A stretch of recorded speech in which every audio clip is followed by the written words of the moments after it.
Welcome to Serial Killer Iceberg Part 6. In this episode, we dive deeper into the chilling world of infamous serial killers. From rogue cops seeking revenge to manipulative predators hiding in plain sight, these cases will leave you questioning everything you thought you knew about human darkness. Prepare yourself for another descent into the abyss of true crime as we uncover the twisted stories behind the most notorious killers. The Tip. Christopher Dorner is one of the most notorious figures in modern American criminal history. His violent rampage across Southern California in 2013 shook the nation and challenged the perception of law enforcement officers. Dorner, a former LAPD officer, became an unlikely fugitive after being dismissed from the police force, and his brutal acts of vengeance left a trail of terror and fear. The details of his crimes, the motivations behind them, and the media frenzy surrounding his escape have kept his story in the public eye for years. This case remains one of the most unsettling and complex in the history of American crime. Christopher Dorner was born on June 4, 1979 in New York City. Raised in a military family, Dorner's father was a retired naval officer who instilled in him the values of discipline, hard work, and a strong sense of duty. Dorner's mother, a homemaker, was supportive and protective. As a child, Dorner had a strong desire to make a difference in the world, and his early years were marked by a desire to serve his country and community. Dorner's ambition led him to pursue a career in law enforcement, and in 2005, he joined the Los Angeles Police Department, LAPD. Despite the challenges he faced in a large and complex police department, Dorner quickly became known for his dedication to his job and his commitment to upholding the law. However, it was soon evident that his experiences within the LAPD would sour him, and the values of justice and fairness that he had once embraced were overshadowed by internal corruption and practices he could not ignore. Dorner's disillusionment with the LAPD grew over time, particularly after he began to witness and experience what he saw as systemic corruption within the department. He later claimed that many officers within the LAPD used excessive force, acted unethically, and turned a blind eye to misconduct. In 2008, Dorner filed a formal complaint against his training officer, accusing him of kicking a mentally ill suspect during an arrest. Dorner argued that the officer had acted violently and without justification. Rather than receive support for his whistleblowing, Dorner found himself ostracized. His complaints were ignored, and he faced retaliatory actions from fellow officers. His career quickly began to unravel, and he became increasingly isolated. Dorner's frustration with the LAPD grew, and in 2009, he was dismissed from the force after a highly controversial investigation into the accusations against his training officer. The investigation resulted in Dorner's termination, a decision he vehemently disagreed with. Dorner felt that his dismissal was not only unjust, but also the result of corruption and favoritism within the LAPD. In his own words, Dorner believed that he had been silenced for standing up against abuse within the department. He described his firing as a personal betrayal and felt that the LAPD had failed to hold accountable the officers who were involved in misconduct. This sense of injustice would come to define his future actions. In the days before his violent rampage, Dorner released a chilling manifesto that laid out his grievances and motivations. The manifesto, posted online and sent to media outlets, expressed Dorner's anger toward the LAPD and detailed his plans for revenge. The document was a disturbing mix of personal grievances, accusations of racism, and abuse of power, and Dorner's declaration of war against the police department he once served. Dorner's manifesto was long and filled with vitriol. He named specific officers he believed had wronged him and vowed to target them and their families. He also expressed his desire to expose what he viewed as the corrupt and abusive practices of the LAPD. In the manifesto, Dorner stated, "I will bring the LAPD down with me." His words were chilling and revealed a deeply disturbed individual who was willing to go to any length to seek retribution. The manifesto also provided insight into Dorner's mindset. He believed that his actions were not only a form of personal revenge, but also an attempt to expose the systemic problems within the police force. Dorner mentioned the issue of racial discrimination within the LAPD, citing instances where he felt that officers were biased against him and others. In his mind, his violent acts were justified because they were part of a greater mission to right the wrongs he believed were rampant within the department. The manifesto concluded with a declaration of war against the LAPD, law enforcement officers, and anyone involved in what he saw as the injustice he had suffered. Dorner vowed to continue his violent spree until his grievances were acknowledged and addressed.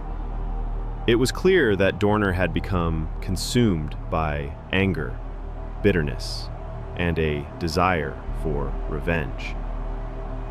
On February 3, 2013, Dorner began his deadly rampage. His first victims were Monica Kwan, the daughter of an LAPD officer, and her fiancé, Keith Lawrence. The couple was found shot dead in their car in Irvine, California. This was just the beginning. Dorner's actions were swift and brutal, and he was determined to carry out his promises of vengeance. Following the murders of Kwan and Lawrence, Dorner went into hiding, but the fear and terror he caused spread quickly. He sent further threats to the media, taunting law enforcement, and making it clear that he was on the run and capable of striking at any time. Dorner's attacks became increasingly brazen. On February 7th, he ambushed 2 LAPD officers in a vehicle, shooting them multiple times. Though both officers survived, this attack marked a dramatic escalation in Dorner's spree. He then went on to target other law enforcement officers, spreading fear throughout the region. Dorner's former knowledge of police tactics allowed him to remain elusive for several days, despite the extensive manhunt. The authorities had no idea where Dorner was hiding or where he would strike next. On February 12, 2013, Dorner's rampage came to a head in a standoff with law enforcement officers in a cabin in Big Bear Lake, California. Dorner was cornered by police, and a tense standoff ensued. As officers surrounded the cabin, Dorner opened fire on the police, sparking a violent exchange of gunfire. The cabin was eventually set on fire, and Dorner's body was discovered inside. The exact circumstances of Dorner's death remain controversial. Some have speculated that he died in the fire set by law enforcement officers, while others believe he may have taken his own life. Regardless of the specifics, the tragic end of Dorner's rampage marked the conclusion of one of the most terrifying manhunts in modern history. Christopher Dorner's violent spree left a lasting impact on the city of Los Angeles and the nation. His manifesto raised important questions about police corruption, racism, and abuse of power. Dorner's actions sparked debates about the mental health of law enforcement officers, the challenges they face, and the dangerous potential consequences of unaddressed grievances. Dorner's story also highlighted the dangers of unchecked rage and revenge. His transformation from a dedicated officer into a ruthless fugitive demonstrated how deeply a sense of injustice and betrayal can affect an individual. Though Dorner's actions were unforgivable, his case remains a chilling reminder of the potential consequences when someone feels they have been wronged by the very institutions they have sworn to protect. Christopher Dorner's story is a complex and tragic tale of personal betrayal, mental illness, and violent revenge. His rampage left a trail of destruction and grief, and it forced society to confront issues of justice, accountability, and the psychological toll of law enforcement work. Dorner's story is a cautionary tale of what can happen when anger and frustration build to a breaking point, and it serves as a stark reminder of the dark potential within even those who are entrusted with upholding the law. While Dorner's actions were reprehensible, the lessons learned from his case continue to influence discussions surrounding law enforcement, mental health, and systemic problems within institutions. Christopher Dorner's legacy remains one of terror, but it also serves as a reminder of the importance of fairness, transparency, and support for those who dedicate their lives to serving the public. Dorner's rampage may have ended, but the questions raised by his actions continue to resonate today. His story serves as a chilling reminder of the complexities of human behavior, the dangers of unchecked emotions, and the devastating consequences that can result from a single individual's desire for revenge. The surface. Randy Steven Kraft, one of America's most notorious and brutal serial killers, is often referred to as the scorecard killer because of the unique way he kept track of his victims. Kraft's killing spree spanned over a period of 16 years, from 1972 to 1988, during which he claimed the lives of at least 16 known victims, though many believe the true number to be much higher. His methodical approach to murder, his cold demeanor, and his ability to evade capture for so long make his case one of the most chilling and infamous in modern criminal history. Randy Steven Kraft was born on March 19, 1945 in Long Beach, California. He grew up in a middle-class family and appeared to be an ordinary young man, with few signs of the horrific violence he would later commit. Kraft was a gifted student, excelling in school and showing early signs of intelligence. He joined the United States Air Force in 1966, where he served as an analyst until 1972. However, his time in the military was marked by a growing sense of isolation, and he struggled with his sexuality. While in the Air Force, Kraft had numerous homosexual relationships, and it is believed that his inability to come to terms with his sexual orientation may have played a significant role in the development of his violent tendencies. Consider entering a quality or own COVID. And any believer, of course, our systems and white brings to research in approtrix in offering in the gram demana. Offering is acceptable quality students with other Kleinstensecutors and take a numbers of what very clamic that the person was only for a climate. Kraft's personality was described as charming, but he had a dark side that would eventually surface. It was during this period that he began to develop fantasies involving violence and control. After his discharge from the military in 1972, Kraft returned to California and enrolled in college. He earned a degree in political science from California State University, Fullerton, but his academic success would be overshadowed by his increasingly disturbing behavior. Kraft's true nature began to reveal itself as he engaged in sadistic fantasies and committed his first known murder, and it's my being dissaying. My personal distorted to one of heder, and to force with following classers of the frame family, and by the same is, and the same. Any personal disturber that is raising, and in doesn't most of Bailey, all abactive myo family in an force family, and feared. Incorporator involved in homocystic the production of your past to on munt, offering in clients and a. Kraft's killing spree is believed to have started in the early 1970s, although his first confirmed murder occurred in 1975. His method of operation was chillingly systematic. Kraft typically targeted young men, often hitchhikers or gay men, whom he picked up under the guise of offering a ride.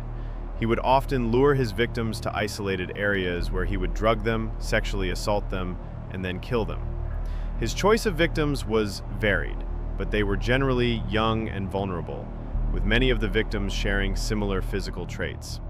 What set Kraft apart from other serial killers was his, quote, scorecard. He meticulously kept a record of his victims, using a system that involved marking each murder with a tally, or note, in a notebook he kept with him. Kraft's, quote, scorecard was discovered after his arrest, and it detailed over 60 victims, many of whom were never identified. The entries were often brief, with only basic information about the victims, such as their physical descriptions or the locations where they were last seen.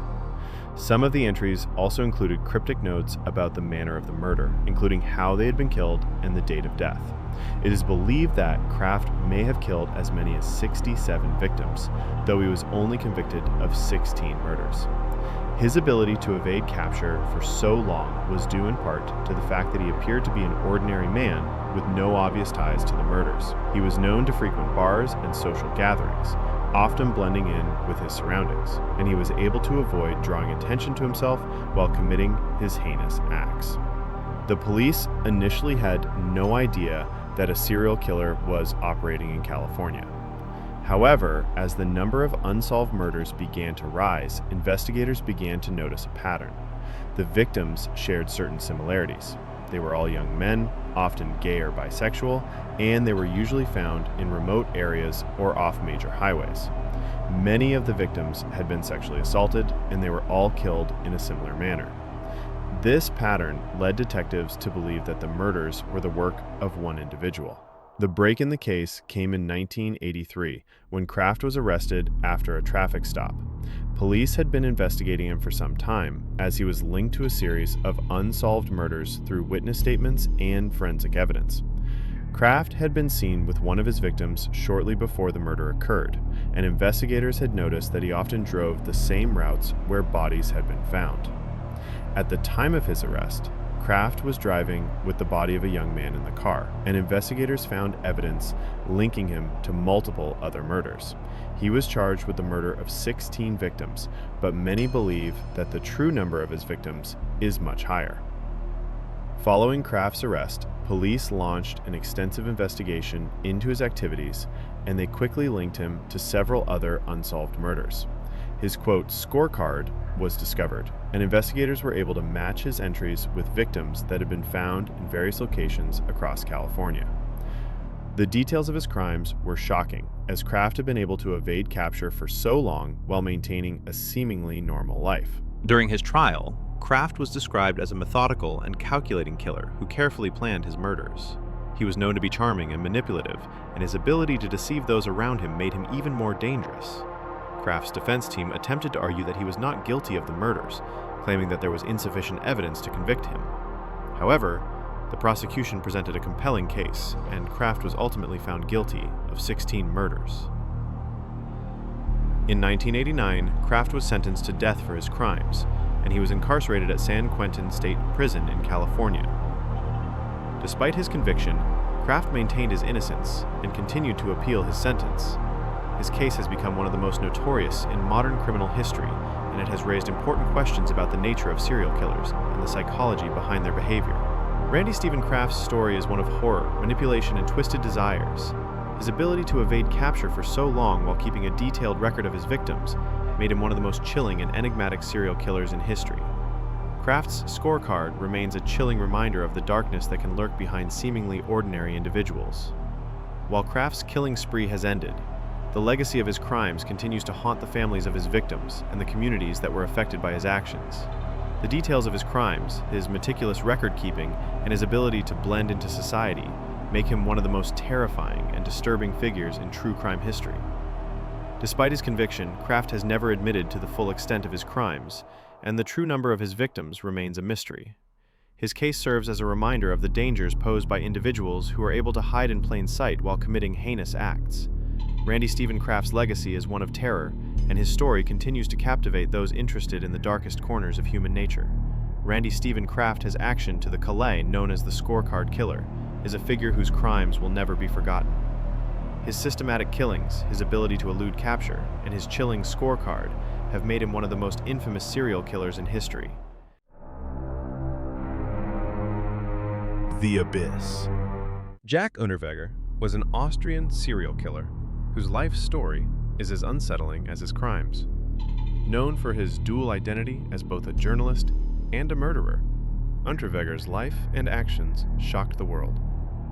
His ability to charm those around him while secretly harboring a dark and sadistic nature made him one of the most intriguing and terrifying killers in modern criminal history. His case raised difficult questions about criminal rehabilitation, manipulation, and the roles people play in their own deceptions. Jack Unterweger was born on August 16, 1950, in the small town of Udenburg, Austria. His early years were marked by hardship and neglect. His father abandoned the family before Jack was born, and he was raised by his mother, who was described as an alcoholic and a prostitute. From a young age, Unterweger was exposed to a life of crime and dysfunction, factors that would later play a role in his criminal behavior.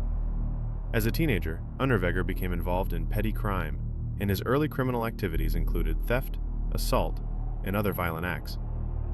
His time in juvenile detention marked the beginning of a long history with the justice system.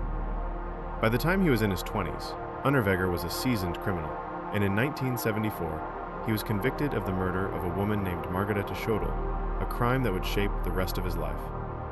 In 1976, after serving just over a decade in prison, Unterweger was released early for good behavior.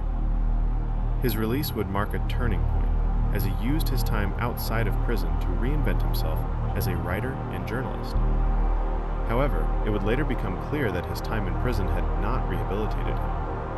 Instead, it had only suppressed his violent urges, which would soon resurface with devastating consequences.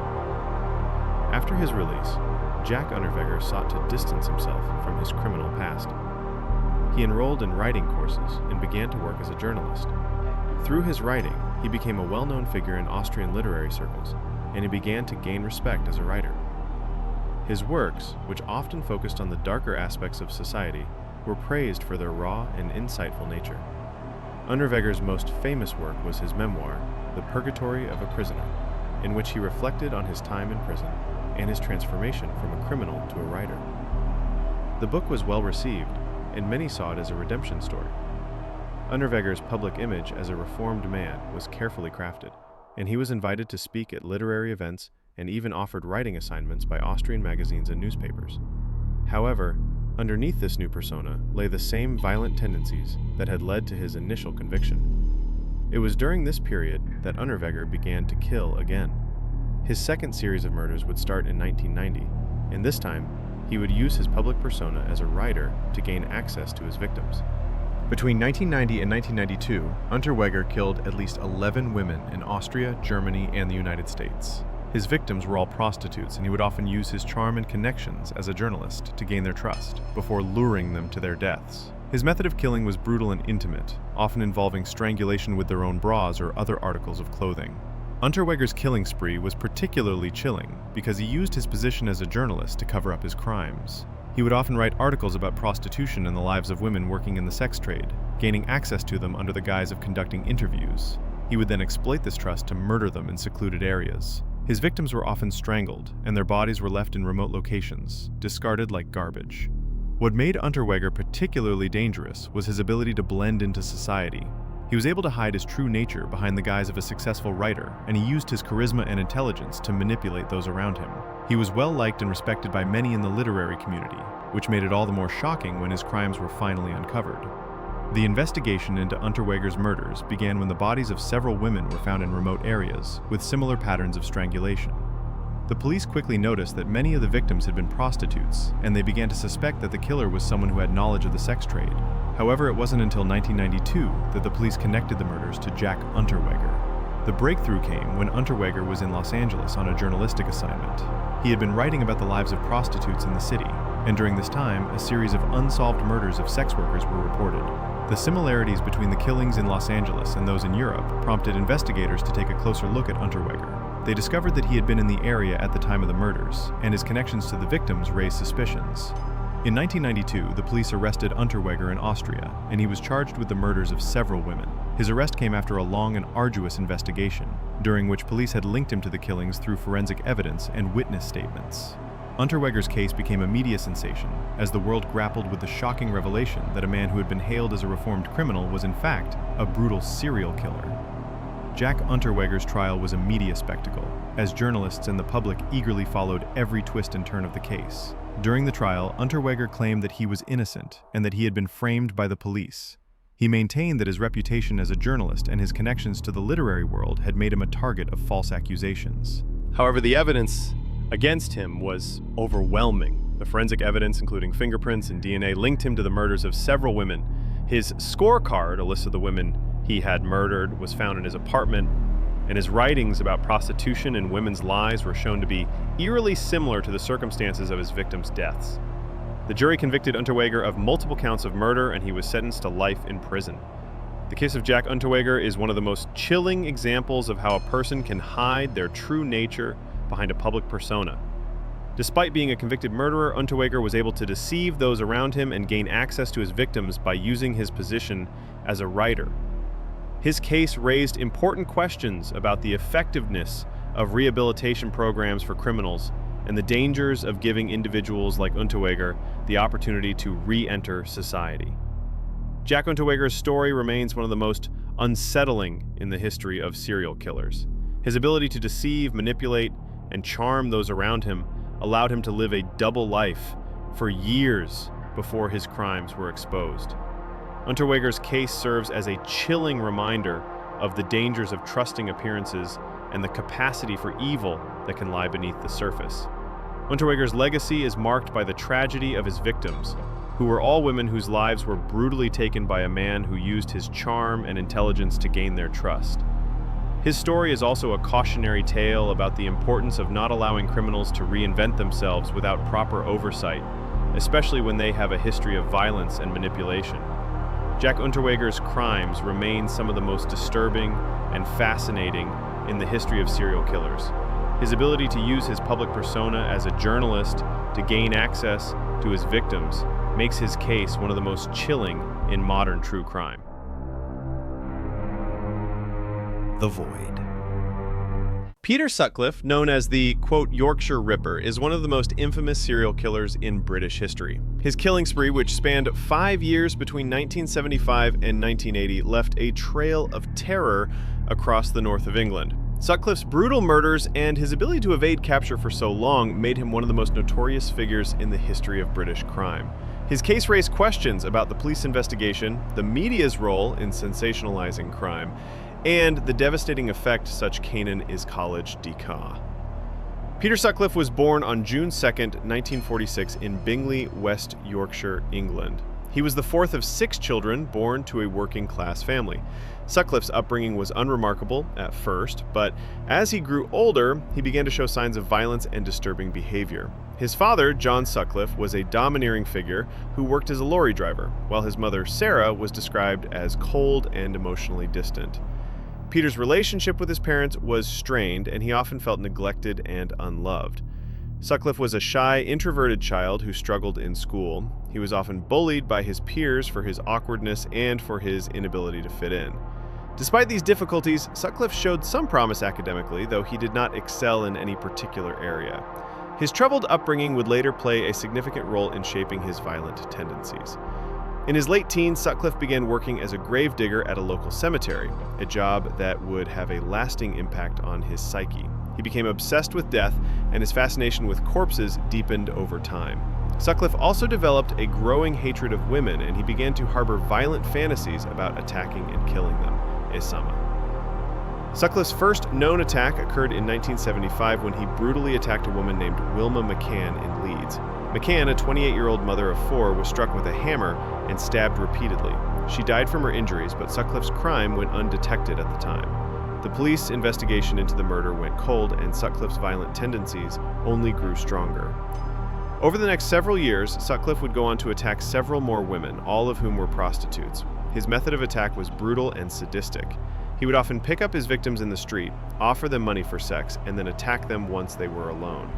Sutcliffe used a variety of weapons to commit his murders, including hammers, screwdrivers, and knives. His attacks were violent and savage, and many of his victims were left with severe injuries before they died. What made Sutcliffe particularly terrifying was his ability to evade capture. The police had no clear leads, and the public was left in fear of a killer who appeared to be attacking at random.